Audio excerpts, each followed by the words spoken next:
A1 है, जो भी नए लोग आए हैं स्ट्रीम पे तो मैं आपको बता दूं कि हम लोग स्टार्ट करने वाले हैं, और अभी आप जो देख रहे हैं वो बहुत अलग चीज़ है, जो भी नए लोग हैं। ठीक है, ओके गाइस, मैं आपको एक नया कॉन्सेप्ट बताऊंगा जो भी नए हैं उनको।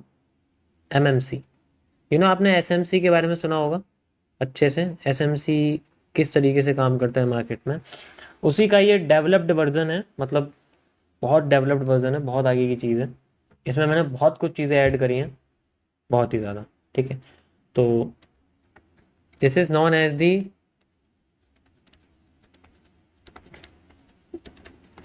Mirror market concept. और मैंने एसएमसी बंद कर दिया, मैं उसे नहीं पढ़ा रहा क्योंकि लोगों को समझ में नहीं आया और वो खुद से भी नहीं चाहते।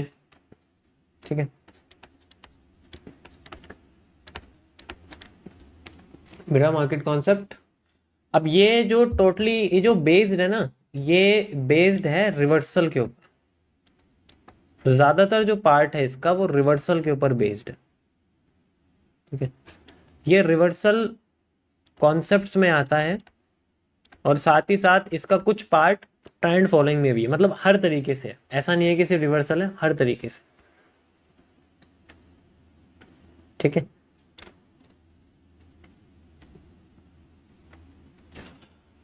मैं इसमें कई सारे कॉन्सेप्ट्स आपको एक्सप्लेन करूंगा, जिनके बारे में मैंने ऑलरेडी अभी यहाँ पर आपको टेलीग्राम पे सेंड कर दिए सारे के सारे। ठीक है, तो आज मैं इसके बारे में आपको बताऊंगा थोड़ा सा। वैसे तो इसकी वीडियो ऑलरेडी मैंने अपलोड कर रखी है, ठीक है, आप वीडियो भी जिसको देख सकते हो, बट मैंने अब प्रॉमिस किया है तो आपको मैं दोबारा से एक्सप्लेन करूंगा इसमें। तो सबसे पहला जो आपका आज का कॉन्सेप्ट है वो ये है कि एक्चुअल में ये मार्केट है क्या। अच्छा, मैं बैंकिंग इंक्लूड नहीं करूंगा इसमें, बैंकिंग मार्केट इंक्लूड नहीं करूंगा, ना रियल एस्टेट करूंगा, ओनली सिर्फ फाइनेंशियल मार्केट करूंगा, यानी कि जो ट्रेडिंग वगैरह से रिलेटेड है, एनालिसिस वगैरह से रिलेटेड है, उन सब में। ठीक है, तो आज हम इसका सबसे पहला पार्ट हम लोग करेंगे, जिसे हम लोग बोलते हैं, अब ध्यान से सुनना गाइस, मज़ा आएगा सुनने में। ठीक है, बस ये बता दो मुझे कितने लोग नए नए हैं। यस, मैं एमएमसी दोबारा से शुरू कर रहा हूँ, बिल्कुल जीरो से, जीरो। ओके,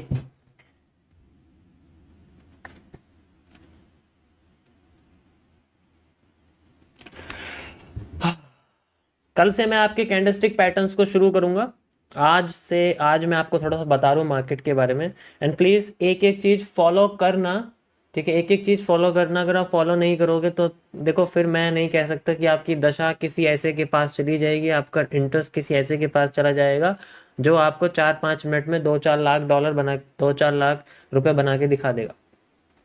ठीक है, और फिर आप कहोगे वाह वाह वाह वाह वाह वाह, एक ही लाइन काफ़ी है। तो हम बात करते हैं फाइनेंशियल मार्केट के बारे में।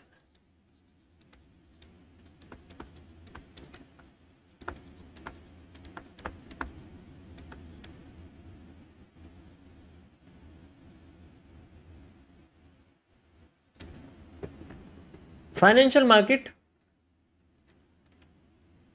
आपके ना मिल्की वे, यानी कि आकाश गंगा की तरह होती है। आकाश गंगा होता है ना, मिल्की वे, यूनिवर्स जिसे हम लोग बोलते हैं, ये एक यूनिवर्स है।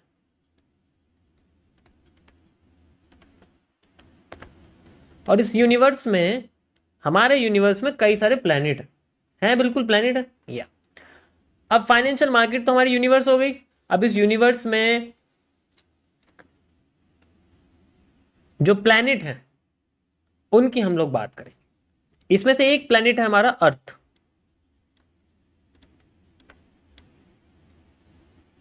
अर्थ यानी कि मनी मार्केट, इसको हम लोग बोलते हैं मनी मार्केट।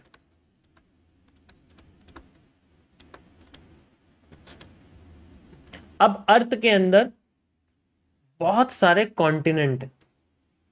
ठीक है, अर्थ के अंदर देखो, जो पेड़ में वो भी सिखाऊंगा मैं, इसलिए ध्यान से सुन लो। जो पेड़ कॉन्टिनेंट में वो भी इसके अंदर इंक्लूड कर दूंगा मैं। अब अर्थ के अंदर आप कह सकते हो कि देखो इसमें थोड़े बहुत वर्ड मिसमैच हो सकते हैं, जैसे आगे पीछे हो जाए, बस आप ये समझो, ठीक है। ज़्यादा कुछ इसमें वो करने की ज़रूरत नहीं है। ठीक है, मैंने थोड़ा सा इसको वो कर दिया, रुको। ये रिवर्स हो जाएंगे बेसिकली, मैंने वैसे कर दिया है, सॉरी। ठीक है, तो मनी मार्केट जो है आपकी वो एक तरह से यूनिवर्स है, और फाइनेंशियल मार्केट आपका अर्थ है। बस ये है, ज़्यादा फर्क नहीं है, इससे कुछ इतना फर्क नहीं पड़ेगा आपको समझने में, तो कुछ ऐसा कुछ नहीं भाई, ये है कि यहाँ पैसे का लेन देन हो रहा है।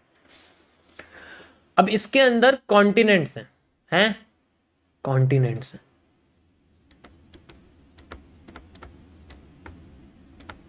कॉन्टिनेंट्स। जैसे जैसे सबसे बड़ा कॉन्टिनेंट कौन सा है? एशिया, है ना। फिर और कॉन्टिनेंट कौन सा है? अफ्रीका। फिर अगर मैं बात करूं एंटार्क्टिका, ठीक है, और नॉर्थ अमेरिका या यूरोप, है ना। और यहाँ जैसे मैं अमेरिका, नॉर्थ अमेरिका या साउथ अमेरिका जैसे मान लो मैंने डाल दिए दो, ठीक। ओके, फाइनेंशियल मार्केट की दुनिया में, यानी कि हमारी मार्केट की दुनिया में, एशिया को हम लोग क्या कहते हैं? सबसे बड़ी है ये forex market, foreign exchange market. Forex market यानी कि फॉरेक्स एक्सचेंज मार्केट। अफ्रीका को हम लोग बोलते हैं basically crypto market, crypto currencies. Antarctica को बोलते हैं स्टॉक मार्केट, ठीक है। और भी कई तरीके की मार्केट होती है, जैसे यूरोप को हम लोग बोलते हैं बॉन्ड मार्केट, गवर्नमेंट बॉन्ड हो गए, ठीक है, 5 ईयर 3 ईयर बॉन्ड हो गए जैसे होते हैं, ठीक है। और बाकी जो बची हुई है जिन्हें हम लोग एक्स्ट्रास बोलते हैं, एक्स्ट्रा, वो इसके अंदर आती है। जैसे आपकी बैंकिंग मार्केट हो गई, बैंकिंग मार्केट अलग होती है, ठीक है। जैसे आपकी इंश्योरेंस मार्केट हो गई, जैसे आपकी हाउसिंग मार्केट हो गई, जैसे आपकी रियल इस्टेट मार्केट हो गई, बहुत तरह की मार्केट होती है वो सारी इसके अंदर। और भी अलग अलग तरीके की मार्केट होती है इसके अंदर। प्लैनेट्स भी हैं अलग से, मनी मार्केट के अंदर प्लैनेट्स भी हैं अर्थ जैसे, लेकिन इसके अंदर भी कुछ कुछ पार्ट हैं जो इनसे रिलेट करते हैं, ठीक है। अब इन सभी कॉन्टिनेंट्स के अंदर कंट्रीज हैं, ठीक है।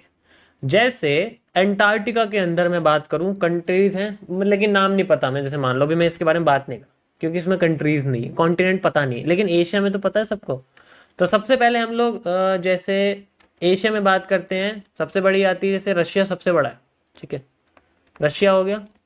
और जैसे इंडिया हो गया, चाइना हो गया, ये सारे हमारे एशिया में आते हैं। अब रशिया फॉरेक्स, यानी कि अब इसके अंदर कौन सी मार्केट होगी? फॉरेक्स मार्केट के अंदर कई सारे पार्ट हैं, जैसे कि आपके हो गए प्रॉप फर्म, ठीक है, इनकी अलग मार्केट है। जैसे आपके हो गए स्पॉट मार्केट, स्पॉट मार्केट मतलब जैसे यूरो यूएसडी हो गए, ठीक है, ये सारी चीजें जो होती हैं, ओके।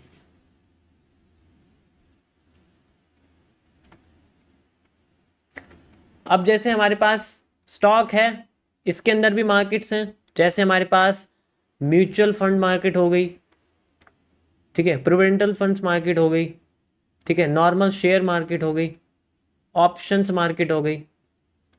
ऑप्शन यानी कि बाइंग सेलिंग वाले, ये तो तुम्हें अच्छे से पता होगा, इसको तो बताने की जरूरत ही नहीं। डेली जी हमारा लॉस के साथ अपना अलग रिश्ता चलता है, ये ये तो अच्छे से पता होगा।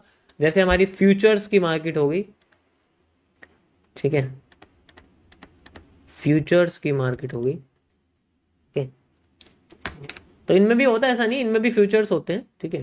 क्रिप्टो में हो गई, जैसे क्रिप्टो की अगर बात करूं, अफ्रीका में जैसे केप टाउन हो गया, ठीक है, युगांडा हो गया, इन सब में जैसे अगर मैं बात करूं तो यहाँ पर क्रिप्टो में क्या होगी, जैसे non fungible token NFT market हो गई, नॉर्मल स्पॉट मार्केट हो गई, ठीक है। और कई सारी चीज़ें हैं, अ, जैसे हमारे पास टोकन मार्केट हो गई, ठीक है, जिसे हम मीम मार्केट कहते हैं, वो भी अलग होगी, ठीक है। यहां तक समझ में आ गया सबको, मार्केट के बारे में पता लग गया पहले किस तरीके से होती है। ओके, अब आगे चलते हैं। अब इन सभी के अंदर अपनी अपनी मार्केट है, और इन सभी के अंदर अलग अलग जगह पे हर हर कंट्रीज में अपनी एक अलग भाषा बोली जाती है। जैसे अगर मैं बात करूंगा रशिया में तो रशियन बोली जाती है, ठीक है, भाषा की बात कर रहा हूँ मैं, ठीक है। इंडिया है तो हिंदी, मराठी, गुजराती, बंगाली, तमिल, तेलुगु, है ना, और भी बहुत सारी हैं तो वहाँ बोली जाती है। इसी तरीके से अफ्रीका में अफ्रीकन और भी कई सारी जो भाषाएं हैं वो बोली जाती हैं, ठीक है।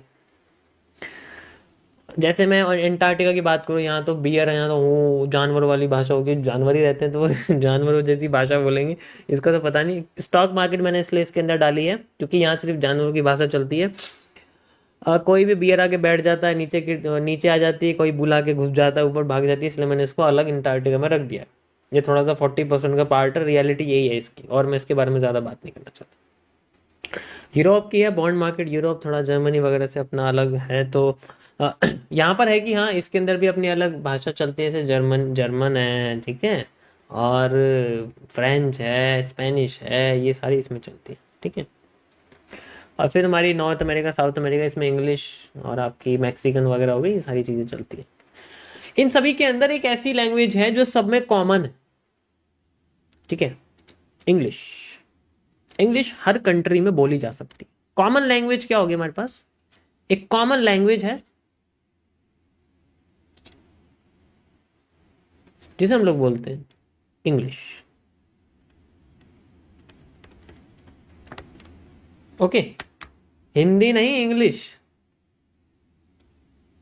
अब हमारी मार्केट में भी कई सारी भाषाएं हैं, जैसे बार, ठीक है, बार, कॉलम, कैंडल्स, हाइकनाशी,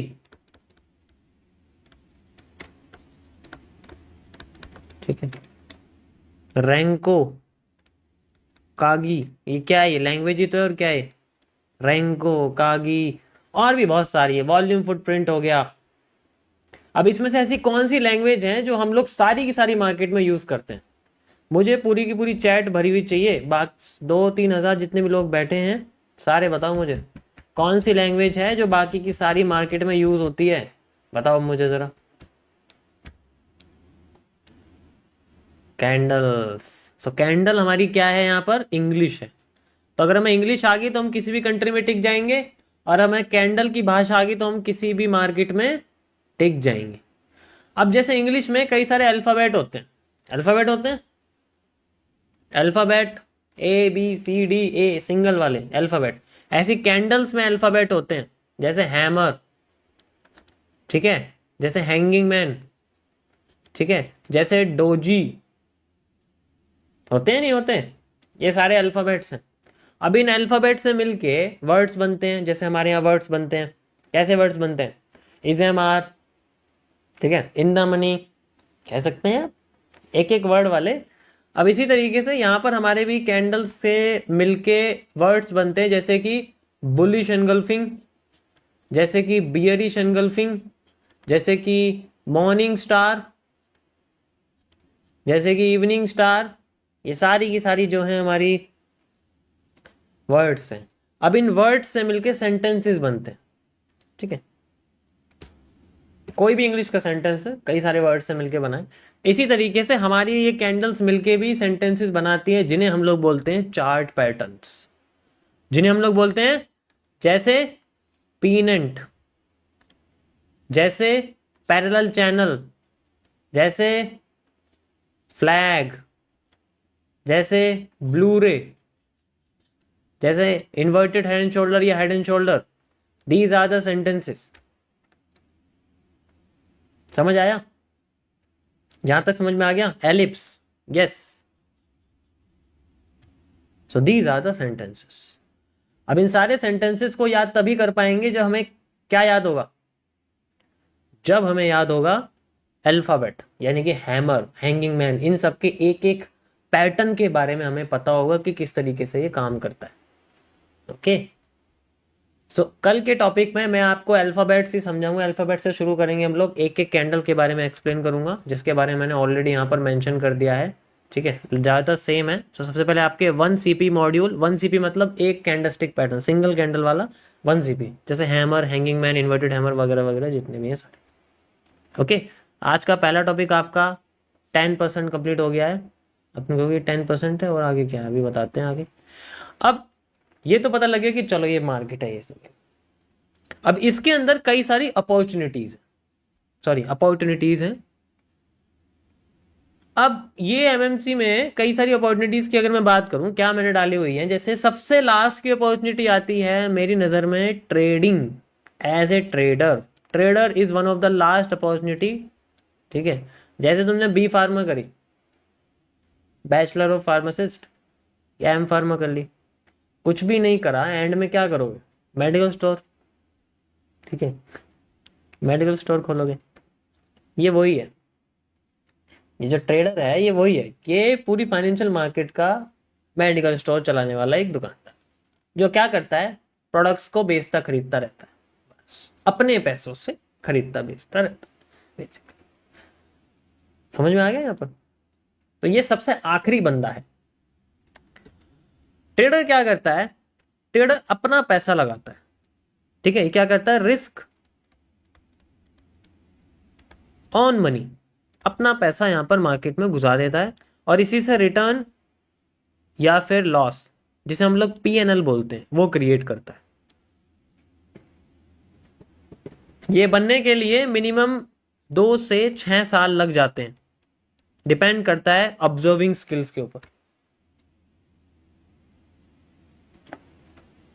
डिपेंड करता है ऑब्जर्विंग स्किल्स के। उसके बाद आते हैं कुछ प्रिटेंड करते हैं कि हम ट्रेडर हैं, लेकिन एक्चुअल में हम ट्रेडर नहीं होते। अब मैं बात करता हूं थोड़ी सी डीप की।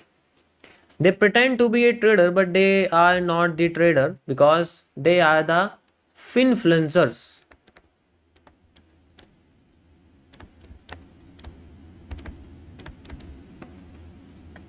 ये कभी ट्रेडर नहीं होते।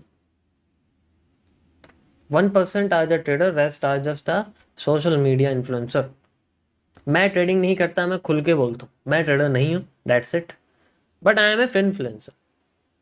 ठीक है, क्योंकि जो मैं करता हूँ मैं उसको शो कर रहा हूँ, but I am not taking any trade, I am not a trader because I am a another one. मैं ट्रेडर नहीं हूँ, मैं इस कैटेगरी में नहीं आता। ठीक है, अब ये क्या करते हैं, ये एडवाइस देते हैं, एडवाइस देते हैं जो कि एजुकेशनल होती है, ज़्यादातर एजुकेशनल होती है, मतलब अच्छे अच्छे होते हैं, एजुकेशनल होती है बेसिकली आपके।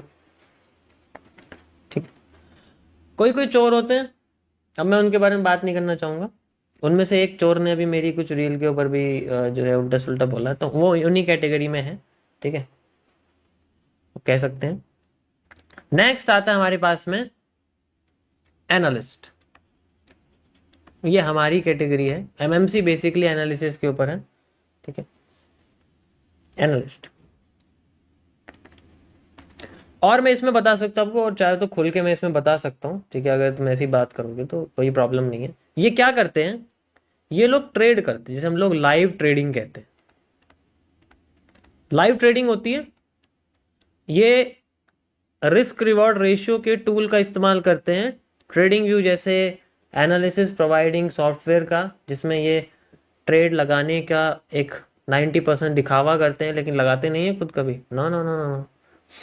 जब ये बड़ा हो जाता है अमाउंट अच्छा खासा, जब कमीशन आता है ब्रोकर का, रिकमेंड करके, कोई भी ब्रोकर रिकमेंड करके जब कमीशन आता है, तो ये कमीशन इनके रेफरल प्रोग्राम में ऐड होता रहता है। वो अमाउंट ट्रांसफ़र कर दिया जाता है रियल अकाउंट के अंदर, जो कि अच्छे से अच्छा होता है। अच्छे से अच्छा मतलब अच्छे से अच्छा, अच्छे से अच्छा। अब यकीन नहीं करोगे, दिन दिन का 10-10 हज़ार डॉलर होता है। तो अगर उसका 4-5 हज़ार डॉलर का लॉस हो गया, कोई फर्क नहीं पड़ता, अगर वो सामने ट्रेड करके दिखा भी रहा है, कोई फर्क नहीं पड़ता। और इसके अंदर डीप में मैं नहीं बता सकता, पर बस आपको मैंने आइडिया बताया बेसिकली क्या है। एनालिस्ट क्या करते हैं? एनालिस्ट बेसिकली अपना मार्केट का एक व्यू बताते हैं, अपना एक व्यू बताते हैं, ठीक है, और उस व्यू को एज ए प्रोडक्ट बेचते हैं, व्यू को एज ए प्रोडक्ट की तरह आगे फॉरवर्ड। मतलब एक तरह से आप कह सकते हो कि अपना पैसा नहीं लगाते वो दूसरे को एडवाइस करते हैं। ये दो तरीके से की जाती है। एक होती है प्रोफेशनल लेवल पे, जिसे हम लोग लाइसेंस बोलते हैं, लाइसेंस्ड या फिर रजिस्टर्ड एनालिस्ट या research analyst. Registered research analyst के अंदर ये रजिस्टर्ड करते हैं अगर ये प्रोफेशनल लेवल यानी किसी कंपनी या फिर मल्टीपल क्लाइंट्स के लिए काम कर रहे हैं। कुछ होते हैं जो पर्सनल लेवल पे काम करते हैं, उन्हें इन सब चीज़ों की जरूरत नहीं, क्योंकि पर्सनल मैं अपने घर में ही किसी मेंबर की कर रहा हूँ या मैं अपने बहुत जानकार की कर रहा हूँ, तो उसमें ऐसा कुछ नहीं। उन्हें सिर्फ चाहिए प्रॉफिट वाली analysis. That's it.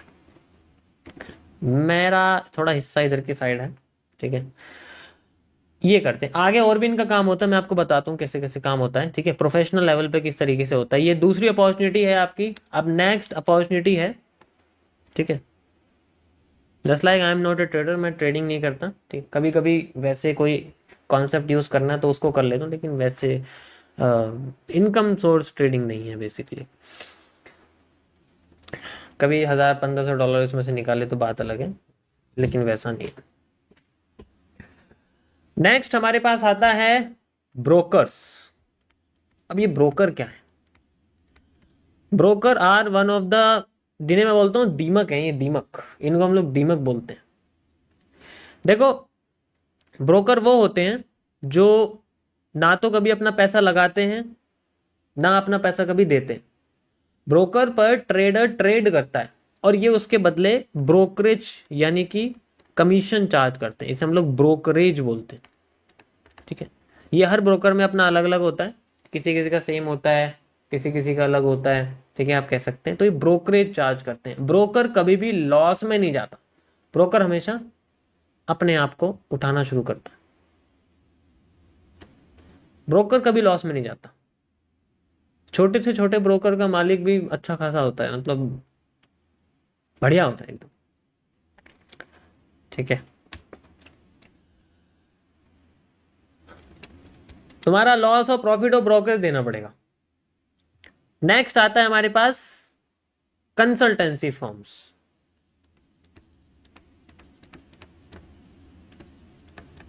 Consultancy firms ये वो होते हैं जो बेसिकली क्लाइंट्स के पैसों को लगाते हैं। ये क्या करते हैं? ये इन्वेस्टर को ढूंढते हैं, जो इन्वेस्ट करना चाहता है इन्वेस्टर को ढूंढते हैं, इन्वेस्टर का पैसा अपने पास रखते हैं और फिर लगाते हैं। इनके पास अपने एनालिस्ट भी होते हैं, नहीं तो ये क्या करते हैं, कहाँ जाएंगे? अभी अभी इनके पास एनालिस्ट तो है नहीं, जो अगर जो है वो इतने कारगर नहीं हो, नहीं है तो फिर कहाँ जाएंगे? ये घूम के उनके पास आएंगे जो एक्सपीरियंस्ड है, ये वहां आएंगे घूम के। अब ये उनसे एनालिसिस मांगेंगे, बदले में क्या देंगे? इन्वेस्टमेंट के रिटर्न का हिस्सा या फिर ऐसे प्रोडक्ट का हिस्सा, ठीक है। समझ आया? यहां तक समझ में आ गया ना?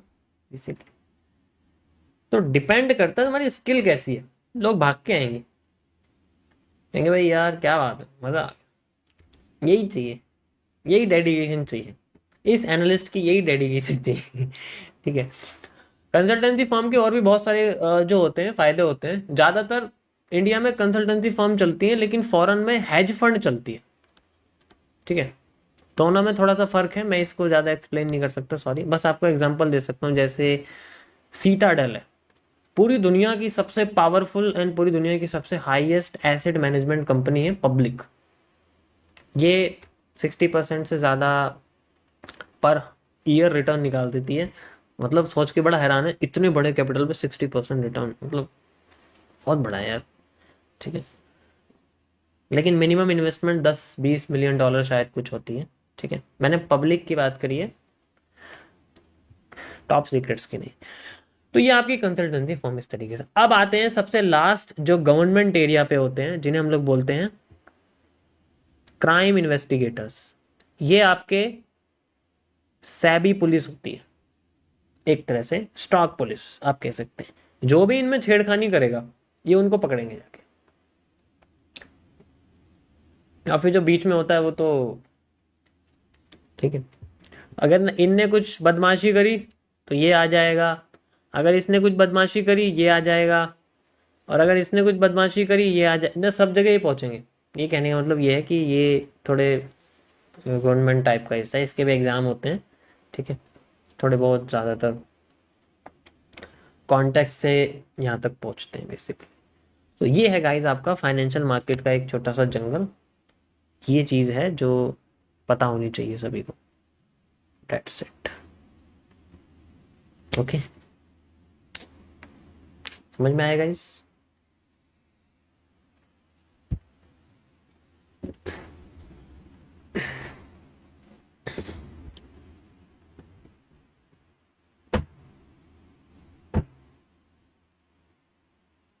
इसमें एक और टॉपिक रह गया आपका प्रॉफ फर्म जिसे हम लोग बोलते हैं। चलो मैं वो भी बता देता हूँ, कोई बात नहीं। जैसे कंसल्टेंसी फर्म होते हैं ऐसी प्रॉफ फर्म होते हैं, ठीक है। प्रॉफ फर्म ज़्यादातर आपके उनके लिए होते हैं जिनके पास कैपिटल की कमी होती है। कंसल्टेंसी फर्म ही प्रॉफ फर्म यानी कि प्रोपर्टी फर्म का रूप ले लेते हैं। ये क्या करते हैं, इनमें क्या होता है, इनमें भी इन्वेस्टर होता है एक, ठीक है, इनमें भी इन्वेस्टर होता है, इन्वेस्टर काम करता है। अब ये क्या करते हैं, ये पब्लिक एनालिसिस एनालिस्ट को नहीं ढूंढते। कंसल्टेंसी फर्म कभी पब्लिक एनालिसिस को नहीं ढूंढती। क्यों?